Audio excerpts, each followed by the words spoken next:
Why are you boring? Yeah, I ask myself that frequently.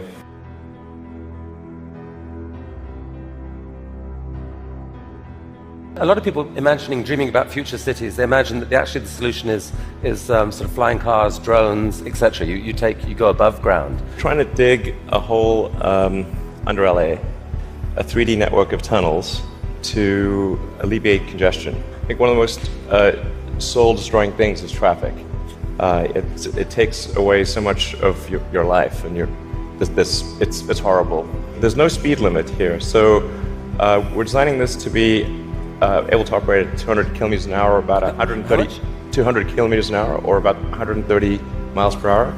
There's no real limit to how many levels of tunnel you can have.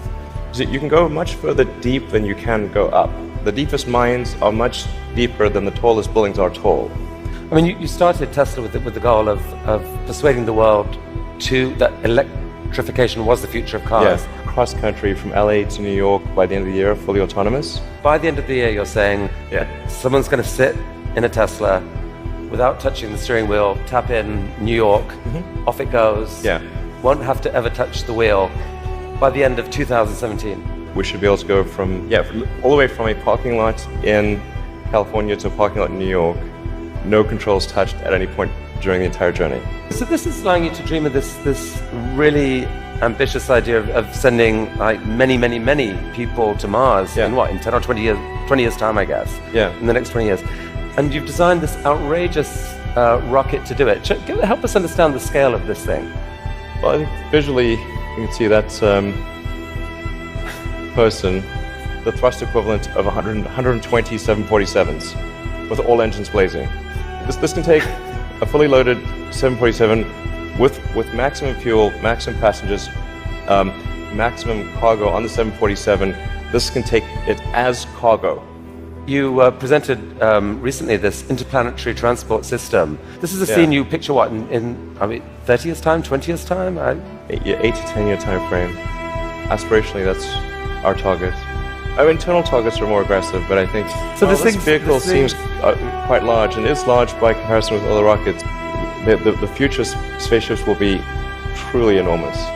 Sustainable energy will happen no matter what. If there was no Tesla, it would have to happen out of necessity. It's tautological. If you don't have sustainable energy, it means you have unsustainable energy. Eventually, you'll run out, and the laws of economics will drive civilization towards sustainable energy inevitably. The fundamental value of a company like Tesla is the degree to which it accelerates the advent of sustainable energy faster than it would otherwise occur. In 1969, we were able to send somebody to the moon. Then we had the space shuttle. The space shuttle could only take people to low Earth orbit. Then the space shuttle retired, and the United States could take no one to orbit. So that's the trend. The trend is like down to nothing. This is not. People are mistaken when they think that technology just automatically improves. It does not automatically improve.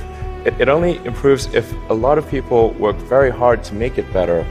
And actually, it will, I think, by itself degrade, actually. I look at the future from a standpoint of the probabilities. It's like a branching stream of probabilities. And there are actions that we can take that affect those probabilities, or that accelerate one thing or slow down another thing, introduce something new to the probability stream. That in your mind you dream this stuff, you dream stuff that no one else would dare dream, or no one else would be capable of dreaming at the level of complexity that you do. The fact that you do that, Elon Musk, is a really remarkable thing. It's important to have a future that is inspiring and appealing. I mean, I just think that there have to be reasons that you get up in the morning and you want to live. Like, why do you want to live? What's the point? What inspires you? What do you love about the future? And if we're not out there, if the future does not include being out there among the stars and being a multi-planet species, I find that it's incredibly depressing if that's not the future that we're going to have. I'm not trying to be anyone's savior. That is not the... I'm just trying to think about the future and not be sad.